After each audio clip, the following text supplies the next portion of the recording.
চালিয়ে যেতে হবে যে কিভাবে তাকে সুন্দরভাবে এখান থেকে উদ্ধার করা যায়।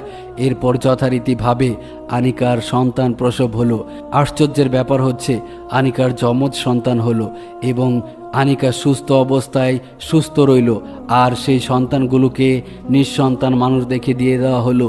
এই ঘটনার পর আনিকা 2-3 মাস অসুস্থ ছিল, তাকে অ্যান্টিবায়োটিক ওষুধ সেবন করতে হতো।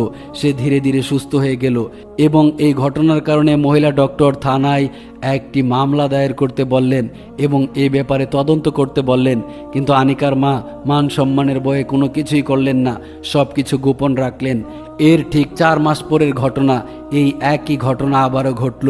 আনিকার পেট আবারও বড় হতে লাগলো এবং সে আবারও কেমন জানি গর্ভবতী হতে লাগলো। এবার তাড়াতাড়ি সে ডক্টরের কাছে চলে গেল এবং ডক্টরের কাছে গিয়ে পরীক্ষা করে দেখলো আনিকা আবারও প্রেগনেন্ট।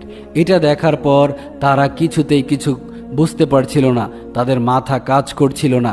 প্রিয় বন্ধুরা, হয়তোবা আপনাদের মাথায়ও এই ব্যাপারটি কাজ করছে না, তাই না?